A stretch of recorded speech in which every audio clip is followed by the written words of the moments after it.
What is up, Longhorn Nation, and welcome to a Friday edition of Mo Better Sports. I'm your host, as always, Antonio, aka Mr. Mo Better. And today, not only is it a Friday edition, but it is actually, we are in the final regular season game of the season. If y'all can believe it, man. The season has gone by unbelievably quickly. And we are in the final regular season game of the season. So this makes this the final regular season episode of the season. From here on out, it will be only postseason, i.e. SEC championship and playoff games. But no better way to end the season than with the renewal of the most epic and absolutely bitter, hateful rivalry in probably all of college football, maybe even across sports. I don't know. It's an epic rivalry across sports, in my opinion, and I'm sure a lot of people would agree. But tomorrow, 6:30 p.m. Central Time, Texas hits the road to take on little brother Texas A&M at Kyle Field for the first time since 2011. That is 13 years this game has taken a backseat, has not been played. I don't know how all of y'all feel about this, but I know for myself as a Texas fan, growing up watching Texas A&M and Texas play on the Thanksgiving game was the pinnacle of football. It was peak living, in my opinion. And so to not have had it for the last 13 years has really sucked. And I'm sure both fan bases can attest to that, regardless of how they feel about the universities and themselves. I think it's fair to say that both fan bases can recognize that college football is not the same without this game being played every year. And what better way to bring it back than not only are these two meeting for the first time as ranked opponents since 2004, but everything is on the table now. All the marbles, the whole season comes down to Texas A&M. Who's going to win to secure their spot in the SEC championship? Now for A&M, a lot more rides on this game than it does for Texas, right? A&M's coming off an atrocious loss to a one SEC conference win Auburn team that took them into double overtime, triple. It may have been triple overtime, maybe even quadruple overtime. I can't remember. 43-41. I know that was the final score because A&M suffered tragically that loss. Could not convert the 2-point conversion in overtime. I hate that rule, by the way. If I ever had anything to do with making rules in college football, the 2-point conversion in overtime to win a game would absolutely be off the table. That shit sucks. But I digress. So A&M is coming off of a loss to Auburn. Two of their last three SEC games have been losses. They got pummeled by South Carolina 44-20. LaMarcus Sellers and Jerome Simon and that South Carolina team went absolutely crazy. Marcel Reed could not pull them out like he was able to do against LSU. When A&M was not doing well against LSU, Marcel Reed came in, sparked the comeback, and they ended up winning that game 38-23. Was not the case for this SEC or for these two games against South Carolina and Auburn. And the concerning thing for A&M, if I'm an A&M fan, the concerning thing for me is not the fact that Auburn was 1-6, which that is a concern in conference play, I should say, 4-6 overall. The main concern for me was the ease at which Auburn moved the football, predominantly in the first three quarters. Fourth quarter was kind of up and down, but Auburn moved the ball very efficiently, not just on the ground, which Auburn is known for being a running football team, but through the air. Peyton Thorne was lighting up that A&M defense, which is a major cause for concern because no disrespect to the young man. Well, I guess this is disrespectful, but he's not a good quarterback. He's not even a good college quarterback. He won't be an NFL quarterback. This team that A&M is about to see in Texas is going to be loaded with so much talent, it might make their eyes bleed, to be honest with you. They're not going to see anything like this Texas team they haven't seen anything like this Texas team all season long. And that's with their loss at Notre Dame. Notre Dame, is the perennial, how do they keep making it here for them to shit the bed at the end of the season or in a playoff or in a bowl game, whatever the case may be. Notre Dame is one of those. Penn State is one of those. A&M is one of those if they can get to a bowl game. Yeah, there's several of those, that just they get there and they're absolute shitters, and why do we put them in every single year? But with that being said, they haven't seen a team like Texas that is this big and this strong, this talented across all fronts. Again, another situation in which if you line up every single player, all 22 starters, and probably even the backups, and you line them up across from each other, are there any players on Texas A&M squad that you would replace with Texas's? You'd be hard-pressed to say maybe Ruben Owens, maybe Le'Veon Moss, if they're even available. I don't know if Ruben Owens is going to be available. I know he's going to be potentially playing after being out for a majority of the season. Le'Veon Moss, if I'm not mistaken, he's done for the season. So then they're left with Amari Daniels as their starting running back. Would you take Amari Daniels over Quintravion Wisener or Jaden Blue? Absolutely not. Would you take Noah Thomas over Isaiah Bond or Matthew Golden or even DeAndre Moore? Maybe for the size, but for production, absolutely not. Jabray Barber, they just don't have the guys, man. And I think that this is going to be a game in which there's several things that are going to have to happen for A&M in order for this to be a close game at the end of the game. Because for all intents and purposes, I do believe it's going to be a hard-fought game. This is a rivalry. No matter what the stats say, no matter what you say or what it says on paper, when it comes to rivalry games, getting out on that field is a lot different. The energy level is 100 times different. The emotions are running high. Plus the fact that, again, this is a decade-long rivalry renewal. There's going to be a lot of emotions, a lot of feelings going through everybody's heads. So it's going to really come down to who's going to be able to focus the longest. For 60 minutes, who can keep the complete focus on the game and on the game plan and not let themselves get out of body, right? Like, no Anthony Hill, no dumb penalties, no pushing, punching, any of that kind of stuff. It is going to be imperative for Texas to be penalty-free. But for the most part, and most importantly, who is going to keep their focus for 60 minutes, right? A&M is going to have to deal with a front seven that is absolutely suffocating.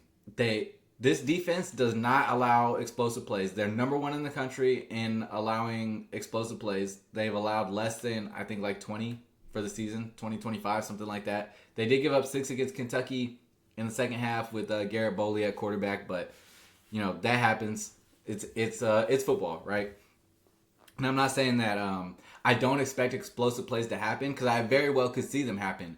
But in order for that to happen, A&M is going to have to establish a run game without their best running back on the field and without really any help in the wide receiving department.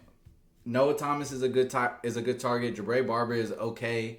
But other than them two, who are you going to get the ball to? And with a secondary like Texas is, with Jahdae Barron playing at a Thorpe level, really with Malik Muhammad playing at a Thorpe level as well. I don't think anybody's talked about Malik all season because he's absolutely shut down his side of the field the entire season. He's had a couple of deep balls get over the top of him, but other than that, Malik Muhammad has been lights the fuck out. Makuba out there spying or robbing at safety.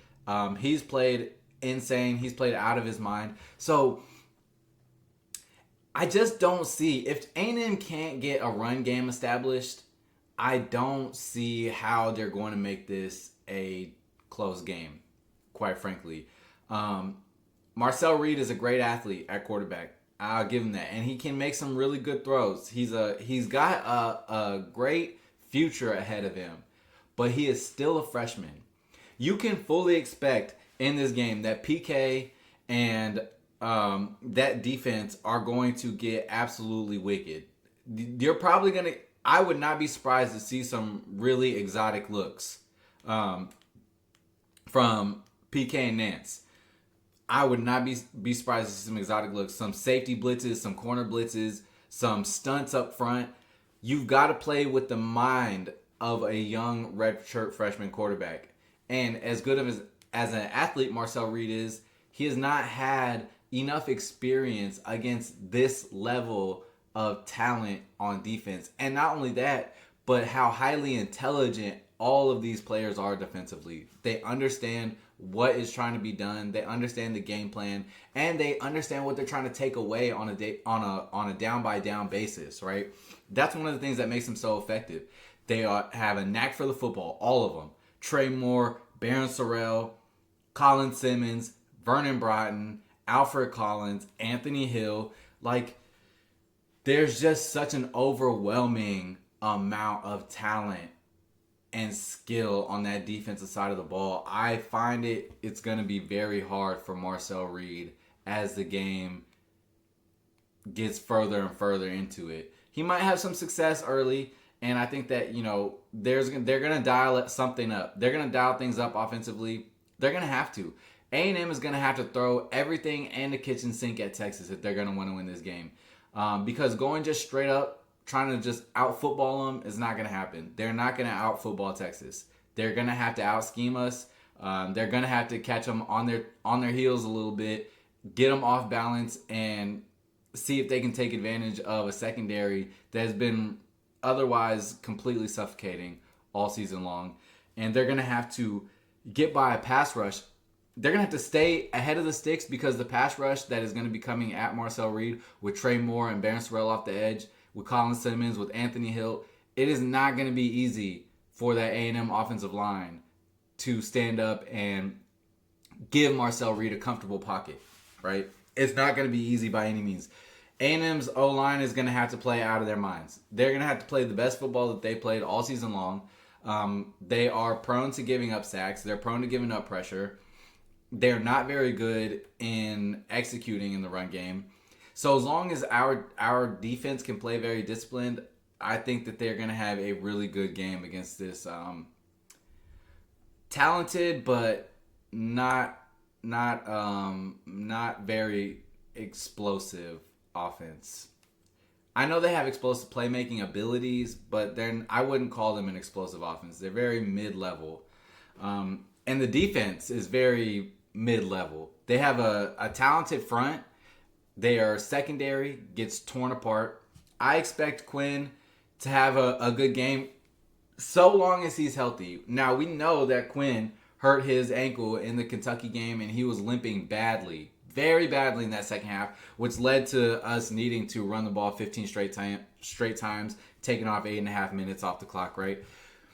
Quinn can have an excellent game, and I saw Peyton Thorne and I saw LaMarcus Sellers take advantage of that secondary deep. Quinn can have a very good game, but I'm going to be interested to see how he reacts to that first hit on that ankle. The first person that lands on it or tweaks it or, it gets stuck the wrong way, whatever the case. It may be a mild ankle sprain, but ankle sprains and lower body injuries like that, when they're re-aggravated, they are hard to play with. They are very hard to play with. So I hope that we can keep him clean. The Texas O-line is going to have another challenging task. I think less challenging than last week as far as dealing with the defensive line. Kentucky had a very talented defensive line, and the O-line played outstanding. Cam Williams played outstanding. Calvin Banks, of course, is going to play outstanding. But Jake Majors, all of them, they all played really well. Most importantly, Cam Williams, he's been prone to getting beat on the outside and also getting a lot of penalties. He's been a lot better about that over the last couple of weeks. We need the O-line to have another phenomenal game. We're asking them, they got to step up to the plate. They've got to be the top dogs. They got to be the big guys up front. Set the tone and make sure they keep that quarterback pocket clean. It's not going to be clean all game, but we need to minimize pressure, minimize sacks given up, and establish the run. One thing that I noticed about watching A&M, whether it was playing LSU, South Carolina, or Auburn, they like to try and bring a lot of exotic blitz looks at you. And they stack DBs in the box. And those DBs get blown off the line of scrimmage. If we can open big lanes in the running game, which I know we can do. I watched us do it for 45 attempts or 47 attempts, whatever it was, against Kentucky, and absolutely wore that defense down. I think that is the exact same game plan that we need to have coming into this. Wear that front seven down, take your shots over the top. Wear the front seven down, take your shots over the top. Again, Quintravion Wisner, Jared Gibson, and Jaden Blue collectively need to have at least 35 to 40 carries this game. Get Matthew Golden the ball early like we did last week. Get Isaiah Bond involved. I know he's been dealing with an ankle injury as well. So has DeAndre Moore. Ryan Wingo's been banged up. We've had a pretty banged up receiver room for the last few weeks. We got to get, now that we've had some time to get these guys healthy, we've really got to start dialing it up. Let these impact players, let these incredible athletes get the ball in their hands and make plays in open field. That is going to be, in my opinion, that is going to be the recipe to success. Establish the run, get the ball to your playmakers in open field. It doesn't have to be, deep shots downfield every time. Quinn is the most effective in intermediate routes. Get him 15 to 20 yard routes. Get him 10 to 12 yards. He's going to be on the money 90% of the time, right? While I don't think that this is going to be a walk in the park, and I don't think that the offense is going to put up really gaudy numbers, it's another game where I wouldn't be surprised if it got out of hand later in the game and we go up 14 to 17 points and kind of put the game away early in the fourth quarter. I wouldn't be surprised. Again, I know it's going to be full of emotion. It's going to be a really intense, electric atmosphere. We're going to have to deal with a lot of crowd noise. We're going to have to deal with a lot of hostility in the building. But championship teams handle themselves the best in the most adverse environments. And so we're going to find out. We're going to find out if Texas is a championship level team. I personally believe so. All season long, outside of that Georgia game, they've pretty much proved that they can win in every way. I also wouldn't be surprised if the game comes down, much like it did in 2011, if it comes down to a special teams play. Whether that be a field goal or a punt block or a kickoff return, I wouldn't be surprised to see one of those things also be the separating factor in the game. There's so many things that can happen in games like this, and they're impossible to predict. But one thing is for sure, when you just put it on paper, Texas is the better team. And when you go week by week and you look at the games on an execution basis, Texas executes far more often and far more efficiently than A&M does. And I think it's going to be a problem having a redshirt freshman command an offense against arguably the best defense in the entire country, right? We may even see Connor Wegman get in there. Right, we might see Wegman get some reps in there if Marcel Reed is not doing it for him early. I wouldn't be surprised to see that either. And I'm sure Texas is preparing for that. The one thing that will hurt us is if we are not expecting things like that, right? So, with all that being said, I think that, again, Texas keeps it they probably keep it close early. I think Texas pulls away late and, kind of just drains the hopes and dreams of Aggies and shows little brother why they are little brother. And we march our way into the SEC championship game. I think the final score, I don't know. I don't think it's going to be anything crazy. I see like a 30 to 17. Maybe 30 to 17. I could see that being a score, a final. Could see it being worse than that, honestly. We'll find out. I'm going to go 30 to 17. Texas takes a W, stamps their chance, stamps their ticket to the SEC championship game. And I think we're going to see Georgia again, and it's going to be what we've been waiting for all season long. We're going to finally be able to get our get back. But anyway, man. If y'all enjoyed the video, do me a favor. Subscribe to the channel if you haven't already. Smack a like on the video. Leave your comments. Leave your thoughts. Tell me what you think about the game. How do you think it's going to go? And, Yeah, turn those notification bells on so you never miss anything we have coming for you. Because remember, no matter where you look, there's no better place than Mo Better Sports for your latest Texas football takes. I'm Antonio, aka Mr. Mo Better, and I'm out. Peace and hook 'em.